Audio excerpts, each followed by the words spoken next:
Bismillah, Assalamualaikum warahmatullahi wabarakatuh. Adik-adikku yang soleh dan soleh, jumpa lagi bersama Kagum Tio di channel Agzakis. Nah adik-adik, kali ini kita akan mempelajari lagi tentang kisah-kisah menakjubkan, kisah-kisah nyata yang gak bohong-bohongan. Nah sebelum kita melanjutkan kepada kisah, Kagum mau kasih kisi-kisinya dulu nih. Kagum mau kasih tahu bocorannya dulu nih. Kisah kita kali ini adalah kisah tentang seorang nabi yang Masya Allah belasan tahun, 13 tahun dia menderita kemiskinan. Dia menderita budukan, korengan. Bahkan ada yang mengatakan bahwasanya ada cacing-cacing atau belatung yang keluar dari tubuhnya. Nah loh, kisah nabi siapa ini? Mengerikan sekali Kagum. Ya, langsung aja kita ceritakan kisah tentang Nabi Ayub alaihi salam. Nah adik-adik, Masya Allah, kisah Nabi Ayub diceritakan sangat sedikit di dalam Al-Quran. Ya, bahkan di dalam hadis pun sangat sedikit sekali. Tetapi ada yang menceritakan dari kalangan Israiliyat. Jadi Israiliyat itu bukan dari firman Allah, bukan dari Al-Quran, dan juga bukan dari hadis, bukan dari perkataan Rasulullah. Israiliyat ini adalah diambil dari kitab-kitab terdahulu, kitab-kitab Taurat, kitab Zabur, yang wallahu alam benar atau tidaknya, dan disampaikan oleh para sahabat. Nah, sebelum kita lanjut kepada kisah Israiliyat, kita kisahkan dulu kisah yang versi di dalam Al-Quran dan juga di dalam hadis Nabi Muhammad Sallallahu alaihi wasallam. Nah adik-adik, jadi gini ceritanya. Kalau yang versi di dalam Al-Quran dan juga dijelaskan di dalam hadis, yaitu di dalam hadis Imam Bukhari, beliau menyebutkan bahwasanya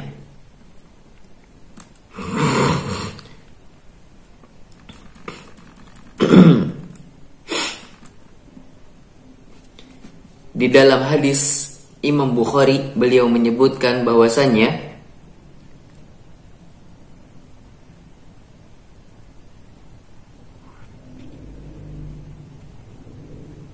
di dalam hadis Imam Bukhari, beliau menyebutkan bahwasanya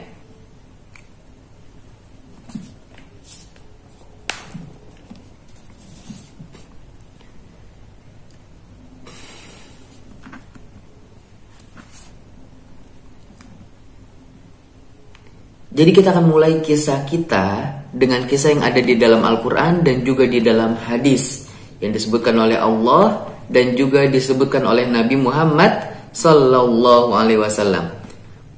Jadi gini adik-adik ceritanya. Allah Subhanahu wa ta'ala menguji Nabi Ayub alaihissalam dengan ujian yang luar biasa, yaitu dengan ujian budukan, yaitu bahasa kampungnya budukan, atau bahasa kitanya korengan, atau bahasa yang lebih ininya seperti cacar, ya. Jadi sekujur tubuh, mukanya, kepalanya, badannya, tangan dan kaki seluruhnya itu mengeluarkan koreng yang sangat menjijikan. Sampai-sampai kerabat-kerabatnya yang dulu banyak dekat dengan dia, ketika beliau ditimpakan musibah ini, jadi nggak ada lagi yang mau dekat-dekat sama dia. Sehingga suatu ketika kerabatnya yang masih dekat dengan dia dikatakan seperti ini adik-adik. Itu si Ayub sampai belasan tahun dia nggak sembuh-sembuh. Mungkin karena dia punya dosa yang sangat besar. Dia punya dosa yang sangat besar kepada Allah sehingga Allah nggak mau nyembuhin dia. Ya Allah. Mendengar hal tersebut, Nabi Ayub sedih luar biasa, difitnah.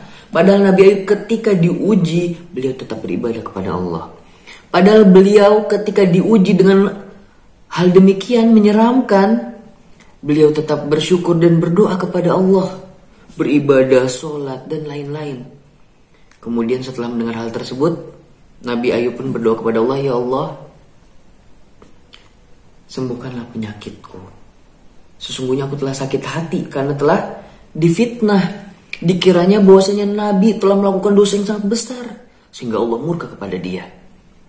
Akhirnya Allah pun mengatakan, urkut birrijlik, hentakan kakimu. Akhirnya Nabi Ayub pun menghentakkan kaki. Tiba-tiba dari hentakannya tersebut keluarlah air dari tanah. Kemudian Allah memerintahkan kepada Ayub, "Hei Ayub, mandilah dan minumlah dari air tersebut."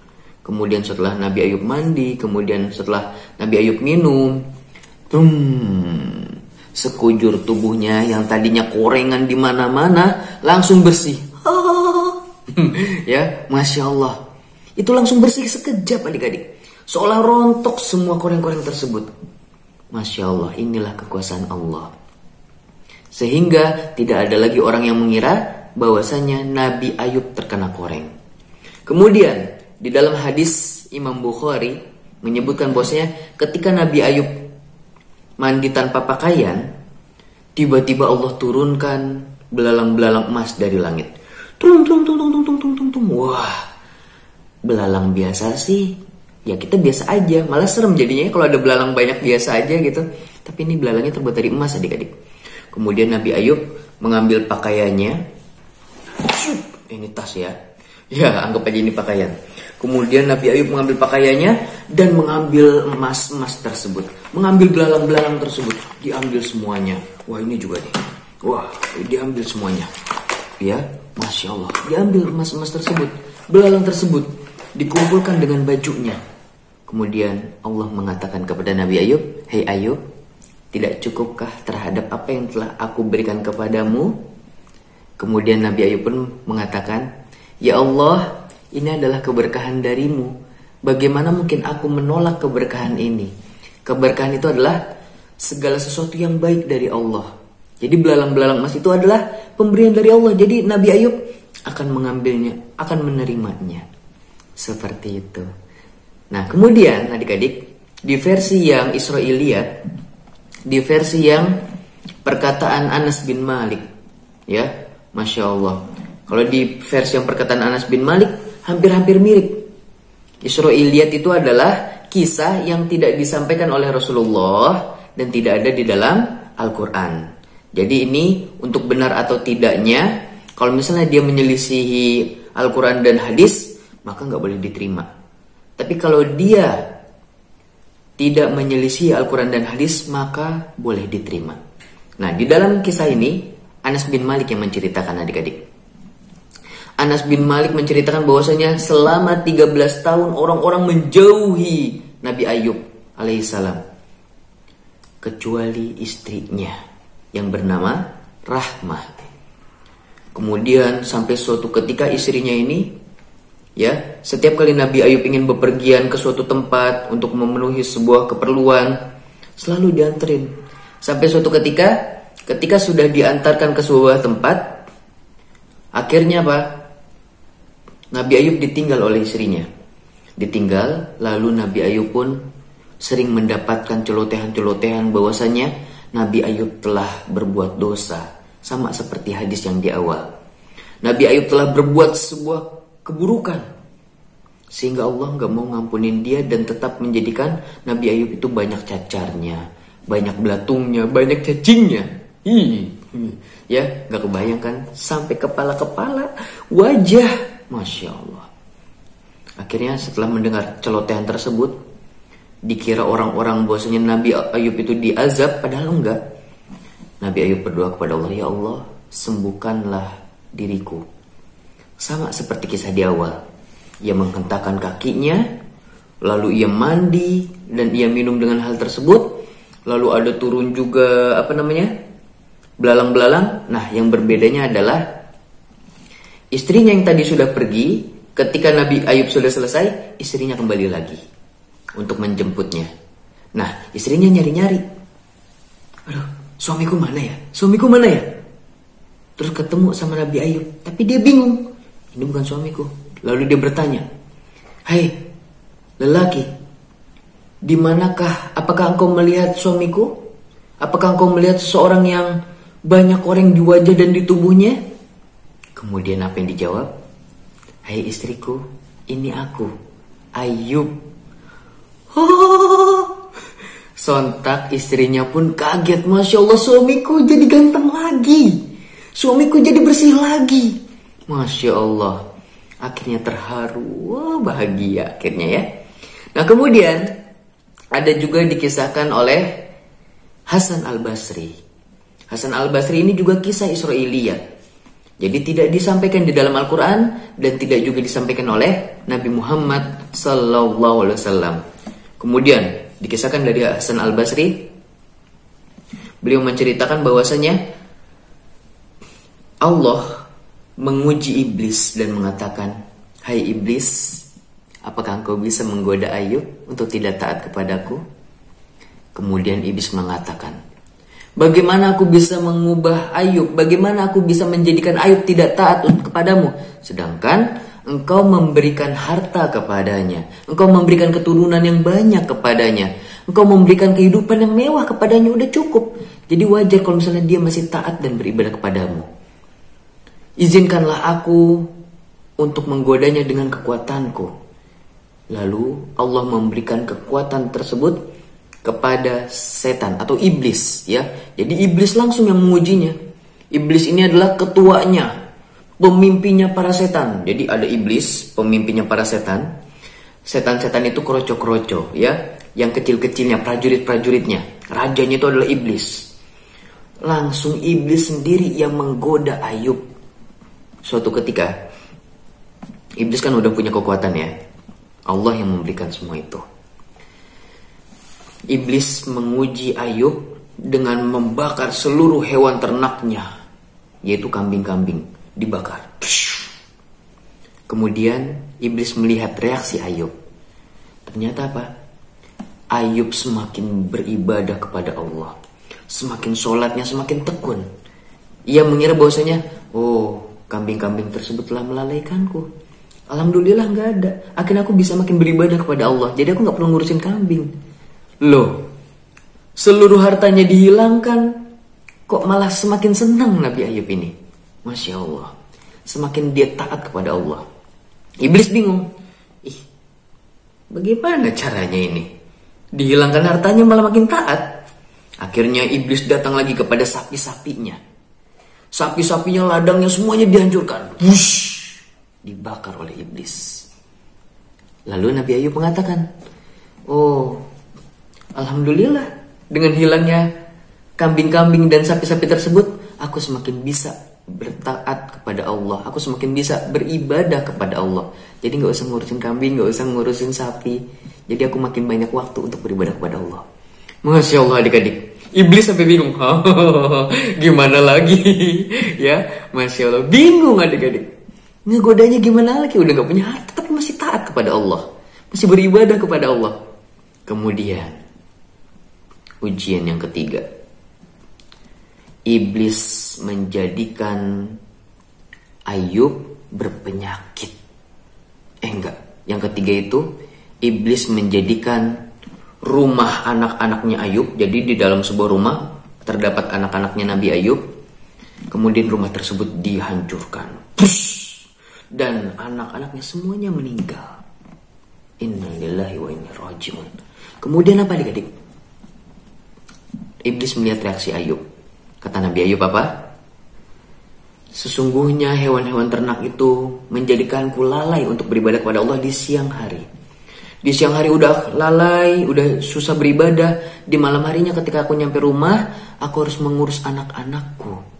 Dan ketika aku tidak memiliki keduanya, aku jadi bisa pagi, siang, dan malam hari lebih taat beribadah kepada Allah Subhanahu wa Ta'ala.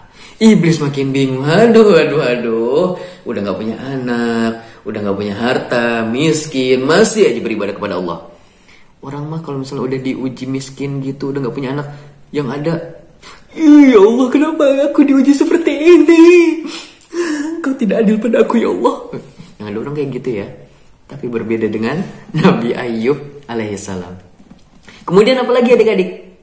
Akhirnya iblis menguji dengan jasadnya Nabi Ayub. Iblis menjadikan Nabi Ayub memiliki penyakit korengan.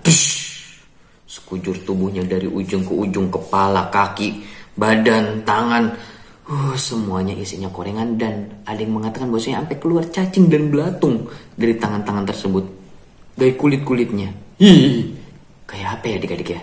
Nauzubillahi min dzalik. Tapi apa yang terjadi adik-adik? Nabi Ayub tetap beribadah kepada Allah.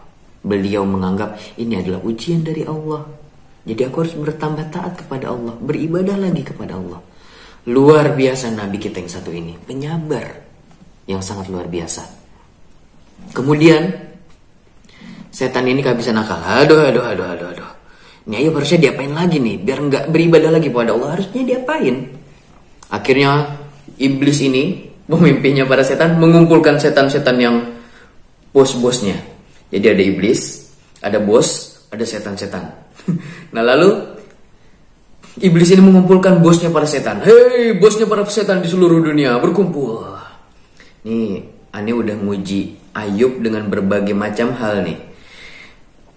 Ternaknya udah aneh bakar semuanya. Anak-anaknya sudah aneh bunuh semuanya. Dia udah aneh kasih korengan orang jijik sama dia. Gimana lagi aneh harus uji dia biar dia gak taat kepada Allah.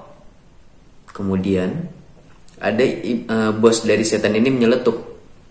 Hei iblis, ente kan paling jago tuh kalau misalnya nyuruh-nyuruh orang biar keluar dari surga. Sebagaimana engkau menggoda Adam dan Hawa sehingga engkau mengeluarkannya dari surga ke dunia. Wah, iblis langsung dapat pencerahan. Dia kan masih punya istri. Gimana kalau kita ke istrinya? Akhirnya iblis datang kepada istrinya. Dia menceritakan, ya istrinya bernama Rahmah. Rahmah ini sangat peduli terhadap suaminya. Bahkan ketika orang-orang udah menjauhi dia, orang-orang gak mau ketularan penyakit dia, korengan tersebut. Akhirnya Nabi Ayub diasingkan di dekat tempat sampah. Dulu dia tinggal di kota bersama keluarganya. Lalu ketika dia terkena penyakit tersebut, dia diasingkan, ditaruh di pojokan di dekat tempat sampah, tempat pembuangan. Kemudian suatu ketika Rahmah yang senantiasa mengurusnya digoda oleh setan, oleh iblis ini. Dia mengatakan, hei Rahmah, ente masih sabar aja sama Ayub. Ayub tuh udah gak punya harta Rahmah. Diinget-ingetin, Ayub tuh udah gak kaya dulu, gak punya harta, udah gak punya anak, budukan lagi. Kok masih aja sabar sama dia? Udah tinggalin aja. Akhirnya apa adik-adik? Apakah Rahmah meninggalkannya? Rahmah pun berkata kepada Ayub, wahai Nabi Ayub, wahai suamiku, dulu engkau begini dan sekarang engkau begini. Kemudian Ayub merasa menyesal. Ada apa denganmu istriku? Kok tiba-tiba kamu ngomong seperti ini? Apakah engkau menyesali memiliki diriku? Bersabarlah, takutlah kepada Allah. Apakah engkau telah digoda oleh setan? Wah, ternyata adik-adik, Rahmah telah diganggu oleh iblis, rajanya para setan. Kemudian ketika itu Nabi Ayub mengatakan bahwasanya kalau misalnya suatu saat aku sembuh, aku akan memukulmu dengan dengan memukul dengan 100 kali. Ya, memukul dengan 100 kali. Sehingga akhirnya Nabi Ayub pun sembuh dengan menghentakkan kakinya seperti kisah di awal, menghentakkan kakinya, lalu muncullah air yang ia minum dengannya dan ia mandi dengannya, kemudian bersih sekujur tubuhnya. Kemudian dikatakan bahwasanya aku akan memukulmu, tapi nggak jadi. Mukul 100 kalinya itu dirubah menjadi dia mengumpulkan 100 seperti tanaman padi, dikumpulkan 100 lalu dipukulnya sekali dan itu hanya pelan. Dem. Seperti itu. Itu gantinya dipukul 100 kali. Jadi demikian. Kisah Nabi Ayub itu sebenarnya hanya singkat, namun yang membuat panjangnya itu adalah kisah Israiliyat. Kisah yang tidak ada dari Al-Quran ataupun dari hadis Nabi Muhammad SAW. Ya, kalau memang ini bertentangan dengan Al-Quran dan hadis, maka kita harus menolaknya. Kalau misalnya tidak bertentangan, maka kita boleh menerimanya. Begitu adik-adik. Jadi demikian apa yang bisa Kak Agung sampaikan. Dan ingat, kisah yang sebenarnya yang harus kita benar-benar ketahui adalah yang ada di dalam Al-Quran dan hadis. Taib. Adapun yang tadi Kak Agung ceritakan Israiliyat itu hanyalah untuk pengetahuan tambahan. Ya, jadi kita harus tetap berpegang teguh pada yang kisah yang asli. Walaupun kisah Israiliyat ini lebih terkenal di mana-mana. Ya, banyak orang cerita tentang hal tersebut. Tetapi kita sebagai kaum muslimin harus tetap berpegang pada Al-Quran dan hadis Nabi Muhammad Sallallahu Alaihi Wasallam. Demikian apa yang bisa Kang sampaikan. Semoga kita bisa meniru sabarnya Nabi Ayub. Dengan berbagai macam ujian, ia tetap bersabar dan beribadah kepada Allah Subhanahu wa Ta'ala. Tidak peduli kehilangan harta, anak-anaknya, korengan, dan lain-lain adik-adik. Dia tetap bersabar. Masya Allah. Jadi kalau kita sakit, sabar. Dapat pahala. Sebagaimana Allah Subhanahu wa Ta'ala berfirman, sebagaimana Rasulullah SAW bersabda, "Idza ahabballahu qauman ibtalahum." Kalau Allah suka sama kalian, kalau Allah suka sama suatu kaum, maka Allah pasti akan uji dengan ujian yang berat. Ya, Allah pasti akan uji kalau Allah suka sama seseorang. Jadi jangan mengira, wah aku diuji nih, Allah pasti benci sama aku nih. Enggak. Itu tandanya Allah cinta. Allah ingin mengurangi dosamu dengan penyakit-penyakit yang ada pada dirimu atau dengan musibah yang menimpamu. Begitu. Kita tutup dengan doa kafaratul majlis. Subhanakallahumma wa bihamdika asyhadu an la ilaha illa anta astaghfiruka wa atubu ilaik. Assalamualaikum warahmatullahi wabarakatuh.